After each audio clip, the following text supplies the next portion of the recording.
வணக்கம். ஆலயமும் ஆராதனையும் நிகழ்ச்சிக்கு உங்களை வரவேற்கிறோம். இன்னைக்கு நம்ம தரிசிக்க போறது உலக பிரசித்தி பெற்ற திருச்சி சமயபுரம் மாரியம்மன். மேலும் சமயபுரத்துல கடந்த சில தினங்களுக்கு முன்பு சிறப்பா நடந்து முடிஞ்ச சித்திரை பெருந்திருவிழா தேரோட்டத்தையும் பார்க்க போறோம். வாங்க தரிசனத்துக்கு போகலாம்.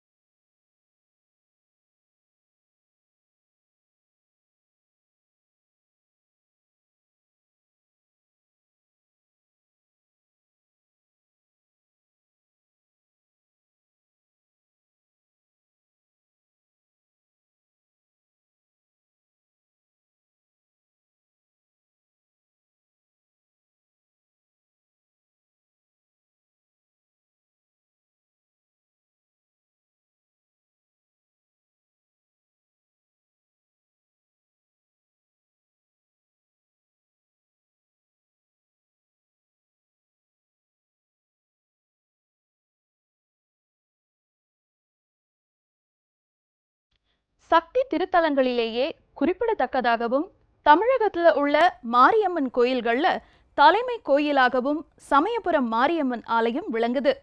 கண்ணனூர், விக்ரமபுரம், மாகாளிபுரம், கண்ணபுரம் ஆகிய பெயர்கள்ல அழைக்கப்படும் இந்த தலம் திருச்சிக்கு வடக்கே சமயபுரத்தின் கண்ணனூருக்கு அருகே பெருவளை வாய்க்கால் கரையோரத்துல மகாசக்தி பீடமா திகழுது. சமயத்துக்கு தேவையான கேட்கும் வரத்தை தந்து காப்பவள் என்பதால சமயபுரத்தாள் என்பது இங்குள்ள அம்மனது அடைமொழி. இந்த கோயிலின் விருட்சம் வேப்ப மரம். தீர்த்தம் ஒன்று பெருவளை வாய்க்கால் தீர்த்தம், மற்றொன்று மாரி தீர்த்தம். கோயில் அமைந்துள்ள ஊர் கண்ணனூர். இந்த திருக்கோயிலின் தலவரலாறு மிகவும் சுவாரஸ்யமானது.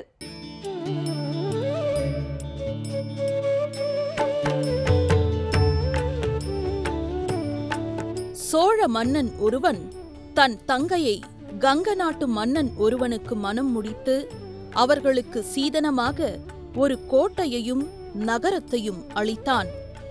அதுவே கண்ணனூர். பிற்காலத்தில் பாண்டியர் படையெடுப்பால் கோட்டையும் நகரமும் அழிந்தன. அந்த இடம் பின்னர் வேப்பமரக் காடாயிற்று. தற்போது சமயபுர மாரியம்மன் என அழைக்கப்படுபவள் ஆதியில் வைஷ்ணவி என்ற நாமத்தில் ஸ்ரீரங்கத்தில் குடிகொண்டிருந்ததாக கூறப்படுகிறது. இந்த அம்பாள் கோரை பற்கள் மற்றும் சிவந்த கண்களுடன் விளங்கியதால் அம்மனை வேறோர் இடத்தில் பிரதிஷ்டை செய்ய ஏற்பாடு செய்யப்பட்டது. அதன்படி சிலர் அந்த திருவுருவை எடுத்துக்கொண்டு வடக்கு நோக்கி கிளம்பினர். அவர்கள் கண்ணனூர் அரண்மனை மேட்டை அடைந்த போது அங்கு ஓலை கொட்டகை ஒன்றில் அம்பாள் திருவுருவை வைத்துவிட்டு இளைப்பாறினர். எனவே அம்மன் கண்ணனூர் அம்மன் என்றும் கண்ணனூர் மாரியம்மன் என்றும் அழைக்கப்படுகிறாள். அக்காலகட்டத்தில் விஜயநகர மன்னர் தென்னாட்டின் மீது படையெடுத்து வந்து கண்ணனூரில் முகாமிட்டார்.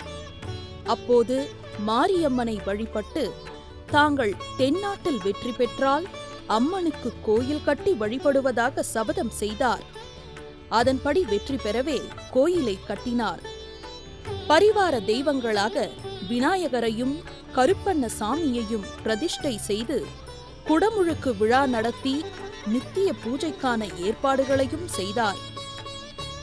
விஜயரெங்க சொக்கநாத நாயக்கர் காலத்தில் கிபி 1706 அம்மனுக்கு தனியாக கோயில் அமைத்தார்கள் என்று வரலாற்றுச் சான்றுகள் கூறுகின்றன. சுமார் 400 ஆண்டுகளுக்கு முன் தோற்றுவிக்கப்பட்ட கண்ணனூர் மாரியம்மன் கோயில் இன்று சமயபுரம் மாரியம்மன் கோயிலாக மாறி புகழ்பெற்று விளங்குகிறது. இக்கோயிலுக்கு வடக்கே செல்லாயி அம்மன் கோயிலும் போஜீஸ்வரன் கோயிலும், கிழக்கே உஜயினி மாகாளி கோயிலும் முத்தீஸ்வரன் கோயிலும் அமைந்துள்ளன.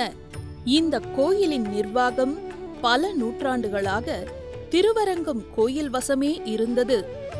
பக்தர்களது முயற்சியால் 1984 ஆண்டு முதல் சமயபுரம் மாரியம்மன் கோயில் தனி நிர்வாகத்துக்கு மாறியது. தன்னை மனமுருகி வேண்டுவோருக்கு வேண்டிய வரங்களை கொடுத்து உலக உயிரினங்களை காத்து அருள் பாலித்து வரும் சமயபுரத்தாளின் அழகே தெய்வீகமானது. 8 கைகளோட கழுத்துல தலைமாலை அணிந்து சர்ப்ப கொடியுடன் அசுரர்களின் தலைகளை தன் காலால மிதித்து சிம்மாசனத்துல அமர்ந்திருக்கும் சமயபுரத்தாளின் அழகை பார்த்தாலே மனசுல உள்ள தீய எண்ணங்கள் விலகி மன அமைதி ஏற்படும். சமயபுரத்தாள் விக்கிரகம் மூலிகைகளால் ஆனது என்பதனால இதற்கு அபிஷேகம் கிடையாது. உற்சவர் அம்மனுக்கு மட்டுமே இங்கு அபிஷேகம் நடைபெறுது. மேலும் இத்தலத்தின் சிறப்பம்சமாக 3 விநாயகர்கள் இச்சா சக்தி, கிரியா சக்தி, ஞான சக்தின்னு ஒரே கருவறையில அருள் பாலிக்கிறாங்க.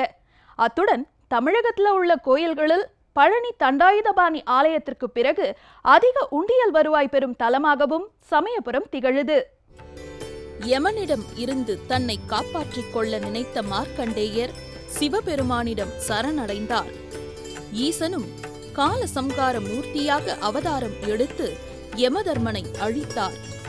இது உலகில் ஜனன மரணத்தில் பெரிய மாற்றத்தை ஏற்படுத்தியது.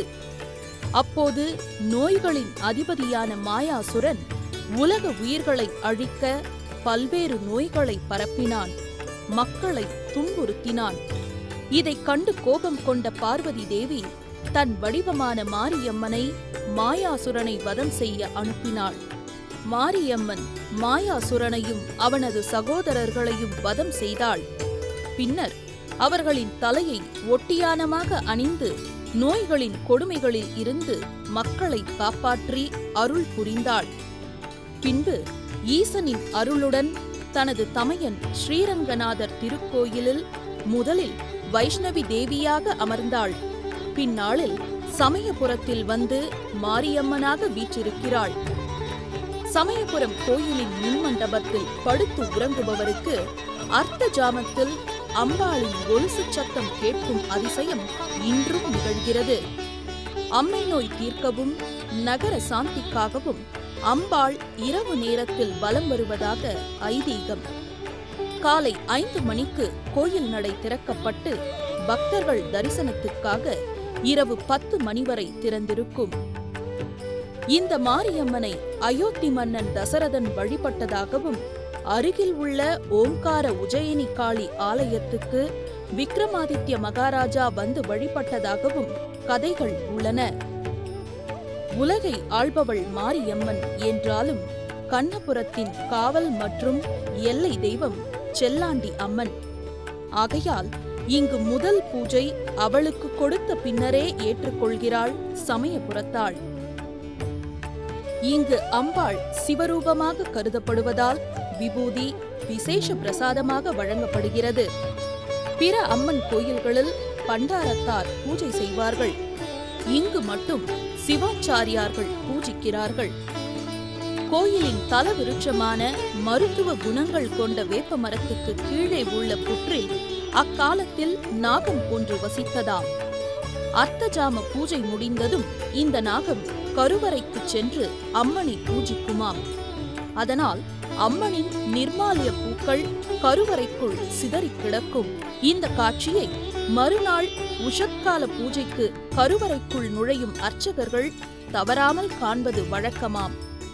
காலப்போக்கில் பக்தர்கள் நடமாட்டம் அதிகமானதால் அந்த நாகம் வெளியே வருவதில்லை என்று கூறப்படுகிறது.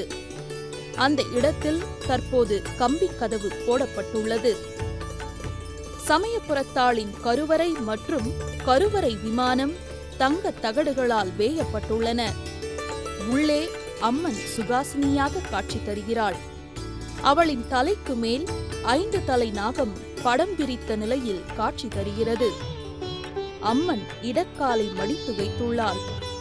கீழே தொங்கவிடப்பட்டுள்ள வலக்காலின் கீழ் அசுரர்களது தலைகள் காணப்படுகின்றன. இவளின் 8 திருக்கரங்களில் முறையே கத்தி, கபாலம், சூலம், மணிமாலை, வில், அம்பு, உடுக்கை, பாசம் ஆகியவற்றை ஏந்தியுள்ளாள். நெற்றியில் திருநீறு மற்றும் குங்குமம், ஜொலிக்கும் தோடுகள், மூக்குத்தி ஆகிய அலங்காரத்துடன் 27 நட்சத்திரங்களின் ஆதிக்கங்களையும் தன்னுள் அடக்கி 27 யந்திரங்களாக திருமேனி பிரதிஷ்டையில் அருள் புரிகிறாள் சமயபுரத்தாள். கருவறையின் பின்புறம் அம்மனின் பாதங்கள் உள்ளன. இதற்கு மலர் சூடி தீபம் ஏற்றி வழிபடுகிறார்கள். சமயபுரத்தாள் கோயில் கிழக்கு நோக்கி அமைந்துள்ளது. கிழக்கு மேற்காக சுமார் 280 அடி நீளத்துடனும் தெற்கு வடக்காக 150 அடி அகலத்துடனும் அமைந்துள்ளது. 3 திருச்சுற்றுகள் கொண்ட இந்த கோயில் முகப்பில் நீண்ட மண்டபம் ஒன்றுள்ளது. 3ஆம் பிரகாரத்தில் பௌர்ணமி மண்டபம், நவராத்திரி மண்டபம், வசந்த மண்டபம் ஆகியவை அமைந்துள்ளன. 2ஆம் பிரகாரத்தில் விநாயகர், மாரியம்மனின் உற்சவ மூர்த்தி மற்றும் கருப்பண்ணசாமி ஆகியோரது சன்னதிகள் உள்ளன. அன்றைய கோயில் நிர்வாகத்தினர் இங்குள்ள அம்மனின் உக்கிரத்தை தணிக்க என்ன செய்யலாம் என்று ஆலோசனை நடத்தி அதன்படி நுழைவாயிலின் வலப்புறத்தில் ஒரே சன்னதியில் ஞானசக்தி, இச்சாசக்தி, கிரியாசக்தி வடிவங்களாக 3 விநாயகர்களை பிரதிஷ்டை செய்தனர். அதன்பின் அம்மனின் மூல விக்கிரகத்தில் கோரை பற்கள் அகற்றப்பட்டு சாந்த சொரூபியாக மாற்றி 1970 கும்பாபிஷேகம் செய்தனர். அம்பாள் எப்போதும் குளிர்ச்சியாக இருக்க வேண்டும் என்பதற்காக கருவறையை சுற்றி எப்போதும் நீர் நிறைந்திருக்குமாறு ஈரத்தன்மையுடன் வைக்கப்பட்டுள்ளது.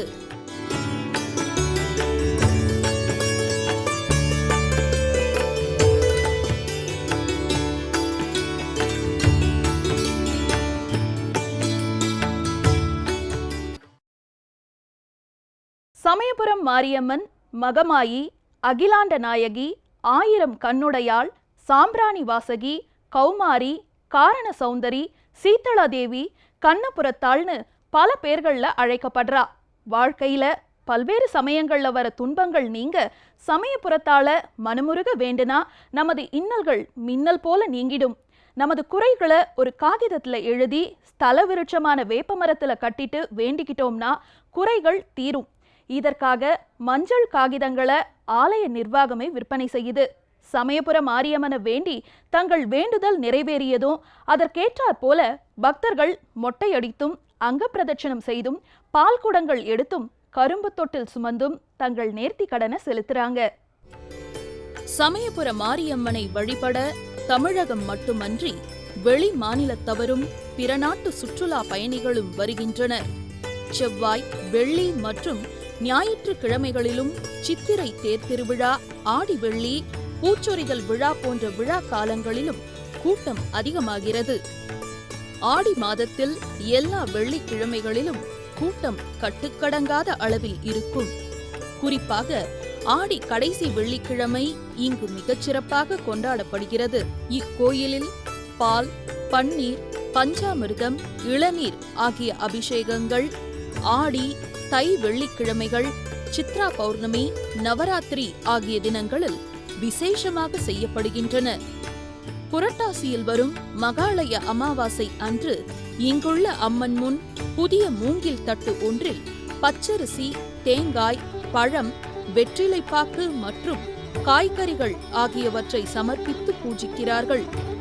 அதன் பிறகு அவற்றை அந்தணர்கள் அல்லது ஏழைகளுக்கு தானமாக அளிக்கிறார்கள் பக்தர்கள். இதனால் பித்ரு தோஷம் நீங்கும் என்பது நம்பிக்கை. சமயபுரத்தாளை மனமுருக வேண்டிக் கொள்ளும் பக்தர்கள் தங்கள் வேண்டுதல்கள் நிறைவேறியவுடன் ஈர உடையுடன் அங்க பிரதட்சணம் செய்து வழிபடுவதுடன் ஆடு, கோழி, தானியங்கள், உப்பு, வெல்லம் ஆகியவற்றுடன் நேர்ந்து கொண்ட வெள்ளியால் ஆன உறுப்புகளையும் தன்னை போன்ற மணி பொம்மையையும் காணிக்கை செலுத்துகின்றனர். சமயபுர அம்மனுக்கு மாவிளக்கும் எலுமிச்சம்பழ மாலையும் விருப்பமானவை. சமயபுரம் மாரியம்மன்னு சொன்ன உடனேயே நம் நினைவுல வந்து நிற்பது அம்மனுக்கு நடைபெறும் பூச்சொரிதல் விழாதான். கூடை கூடையா மலர்களால் அம்மனுக்கு நடைபெறும் பூச்சொரிதல் விழாவை காண கண்கோடி வேணும். பூச்சொரிதல் விழாவானது மாசி மாதம் கடைசி ஞாயிறு முதல் பங்குனி மாதம் கடைசி ஞாயிறு வரை ஒவ்வொரு வாரமும் சிறப்பா நடைபெறுது. தங்கை மாரியம்மனுக்கு அண்ணன் ஸ்ரீரங்கம் ரங்கநாதரிடம் இருந்து வரும் பூக்கள் தான் முதலில் பூமாரியா பொழியப்படுது. இவ்வளவு சிறப்பு வாய்ந்த பூச்சொரிதல் விழா உருவாக காரணமாக இருந்த அந்த அற்புத நிகழ்வை வாங்க பார்க்கலாம். ஆங்கிலேயர் ஆட்சி காலத்தில் திருச்சியை கைப்பற்றுவதில் ஆங்கிலேய படைக்கும் பிரெஞ்சு படைக்கும் இடையே மிகப்பெரிய போட்டி நிலவியது. பிரெஞ்சு படைகள் ஸ்ரீரங்கத்தில் முகாமிட்டிருந்தனர். அவர்களை தாக்குவதற்காக ஆங்கில படைகள் ஸ்ரீரங்கத்தை நோக்கி முன்னேறினர். கொள்ளிடத்தில் வெள்ளம் வரவே ஆங்கில படை வீரர்கள் சமயபுரத்தில் தங்கள் ஆளுநர் ராபர்ட் கிளைவ் மற்றும் தளபதிகளான ஜின்ஜின், டால்டன், லாரன்ஸ் ஆகியோருடன் தங்கியிருந்தனர். தாங்கள் கொண்டு வந்திருந்த ஆயுதங்கள் மற்றும் வெடிமருந்துகளை கொட்டகை அமைத்து பாதுகாத்தனர். எனவே இரவு நேரத்தில் மக்கள் யாரும் வீட்டை விட்டு வெளியே வரக்கூடாது என்று தடை உத்தரவு போட்டனர். ஒருநாள் ஆங்கில படை தளபதி ஜின்ஜின் நள்ளிரவில் ஆயுதங்கள் இருந்த கொட்டகையை பாதுகாக்க சுற்றி வந்து கொண்டிருந்தான். அப்போது மஞ்சள் ஆடை உடுத்தி ஒரு பெண் தனது 2 கைகளிலும் தீச்சட்டி ஏந்திச் சென்றாள். யார் நீ? நில் என்று கத்தினான் தளபதி. ஆனால் அவனது குரலை பொருட்படுத்தாமல் அந்த பெண் சென்றாள். உடனே தளபதி ஜின்ஜின் தனது கைத்துப்பாக்கியை எடுத்து அப்பெண்ணை நோக்கி சுட்டான். அப்போதுதான் ஓர் அதிசயம் நிகழ்ந்தது. துப்பாக்கி தோட்டாக்கள் அனைத்தும் பூக்களாக மாறி அந்த பெண்ணின் தலையில் விழுந்தன. துப்பாக்கி சத்தம் கேட்டு வெளியே வந்த ஊர் மக்கள் ஜின்ஜினிடம், தவறு செய்து விட்டீர்கள், எங்கள் காவல் தெய்வம் மாரியம்மனை சுட்டு விட்டீர்கள் என்று கூறினர். இதை நம்பிடாமல் ஜின்ஜின் வேகமாக ஆலயத்துக்கு ஊர் மக்களுடன் சென்று பார்த்தான். அப்போது கருவறையில் அம்மன் இல்லை. திடீரென ஒரு பேரொளி கருவறையை நிரப்பியது. பீடத்தில் மீண்டும் அம்மன் வந்தமர்ந்தாள். அனைவரும் விழுந்து வணங்கினர். ஆனால் ஆங்கில படைத்தளபதி ஜின்ஜினுக்கு கண் பார்வை பறிபோயிருந்தது. பின்னர் ஊர் மக்களின் அறிவுரையை அடுத்து மாரியம்மனிடம் மன்னிப்பு கேட்டான் தளபதி. 3 நாட்கள் கழித்து கண் பார்வை பெற்றான். இந்த நிகழ்வில் இருந்து அம்மனுக்கு பூச்சொரிதல் விழாவானது வெகு சிறப்பாக நடைபெறுகிறது. மற்றொரு விஷயமும் பூச்சொரிதல் வைபவத்தின் பின்னணியில் இருப்பதாக சொல்லப்படுகிறது. பக்தர்கள் அம்பாளை வேண்டி விரதம் இருப்பது நடைமுறை. ஆனால் இங்கு பக்தர்களுக்காக அம்மனே விரதம் இருக்கிறாள். இது பச்சை பட்டினி விரதம் எனப்படுகிறது. மாசி மாத கடைசி ஞாயிறு அன்று நடைபெறும் பூச்சொரிதல் திருவிழாவுடன் அம்மனின் இந்த விரதம் துவங்குகிறது. உலக நன்மைக்காகவும் தன்னை தரிசிக்க வரும் பக்தர்களின் நலனுக்காகவும் சிவபெருமானை வேண்டி மாசி கடைசி ஞாயிறு முதல் பங்குனி கடைசி ஞாயிறு வரை 28 நாட்கள் அம்மன் பச்சை பட்டினி விரதம் மேற்கொள்கிறாள். விரத நாட்களில் அம்மனுக்கு வழக்கமான தளிகைக்கு பதிலாக துள்ளு மாவு, வெள்ளரி பிஞ்சு, பாசிப்பருப்பு, இளநீர் வகைகளை படையலாக வைத்து படைக்கப்படுகின்றன. இந்த காலத்தில் பக்தர்களும் அம்மனுடன் சேர்ந்து விரதம் இருந்து விரத உணவை மட்டுமே உண்பது வழக்கம். அம்மன் விரதம் இருக்கும் நாட்களில் அம்மன் மனதை குளிர்ச்சி செய்யவே பூச்சொரிதல் விழா நடைபெறுவதாக சொல்லப்படுகிறது. அதே நேரத்தில் சித்திரை மாதத்தின் கத்தரி வெயிலில் அம்மை, வைசூரி போன்ற நோய்கள் மக்களுக்கு ஏற்படும். அந்த வெப்பத்தை தான் ஏற்றுக்கொண்டு மக்களை குளிர வைக்கும் மாரித்தாயின் உடல் வெப்பத்தை தணிக்கவே பக்தர்கள் அம்பாளுக்கு பூமாரி பொழிந்து அவளை குளிரச் செய்கிறார்கள். சமயபுரம் மாரியம்மன் கோயிலின் சித்திரை பெருந்திருவிழா தேரோட்டம் ரொம்பவே பிரசித்தி பெற்றது. பச்சை பட்டினி விரதம் முடிஞ்சதும் சிவபெருமானிடம் உள்ள சர்வ சக்தியையும் பெற்று படைத்தல், காத்தல், அழித்தல், மறைதல், அருள் பாலித்தல் ஆகிய 5 தொழில்களையும் சித்திரை பெருவிழா நாட்களில் இங்கு அம்மன் புரிந்து வருவதா மரபு. இத்தகைய சிறப்புகள் வாய்ந்த சித்திரை பெருந்திருவிழா சமயபுரத்துல கடந்த வாரம் நடந்துச்சு. அத்துடன் சித்திரை பெருந்திருவிழாவின் முக்கிய நிகழ்வான தேரோட்டமும் மிகச்சிறப்பா நடந்து முடிஞ்சது. இந்த திருவிழாவில் லட்சக்கணக்கான மக்கள் கலந்துகிட்டு மாரியம்மனை தரிசனம் செஞ்சாங்க. சமயபுரம் மாரியம்மன் கோயிலின் சித்திரை பெருந்திருவிழா கடந்த 8ஆம் தேதி கொடியேற்றத்துடன் தொடங்கியது. விழாவையொட்டி 10ஆம் தேதி முதல் 14ஆம் தேதி வரை காலையில் பல்லக்கிலும் இரவு 8 மணிக்கு முறையே பூத வாகனம், அன்ன வாகனம், ரிஷப வாகனம், யானை வாகனம், சேஷ வாகனம் ஆகியவற்றில் புறப்பாடாகி பக்தர்களுக்கு அம்மன் அருள் பாலித்தார். விழாவின் முக்கிய நிகழ்வான திருத்தேரோட்டம் கடந்த 17ஆம் தேதி நடைபெற்றது. இதனையொட்டி கடந்த 15ஆம் தேதி காலை அம்மன் பல்லக்கில் புறப்பட்டார். இரவில் மரக்குதிரை வாகனத்தில் புறப்பாடாகி வழிநடை உபயங்கள் கண்டருளி மூலஸ்தானம் சென்றடைந்தார். 16ஆம் தேதி காலை 10 மணிக்கு பல்லக்கில் அம்மன் புறப்பாடாகி வழிநடை உபயம் கண்டருளினார்.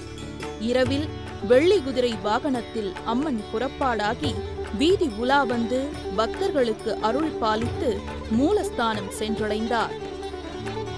இதனையடுத்து சித்திரை திருத்தேரோட்டம் செவ்வாய்க்கிழமை காலை தொடங்கியது.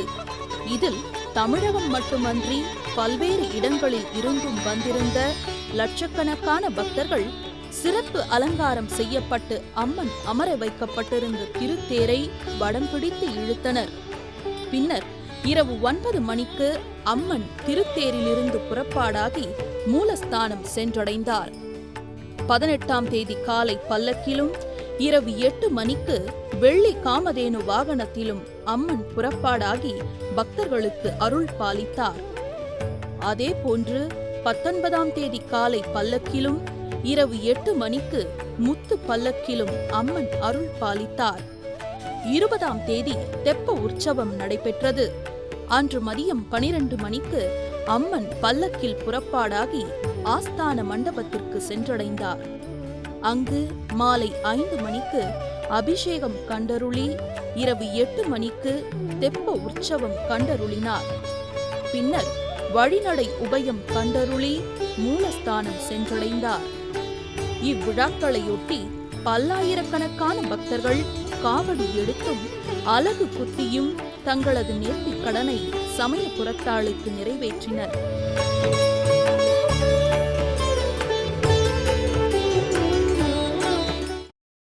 இன்றைக்கு ஆலயமும் ஆராதனையும் நிகழ்ச்சியில சமயபுர மாரியம்மனின் தரிசனத்தையும் அங்கு நடந்த சித்திரை பெருந்தேர் திருவிழாவையும் மனதார கண்டு ரசிச்சோம்.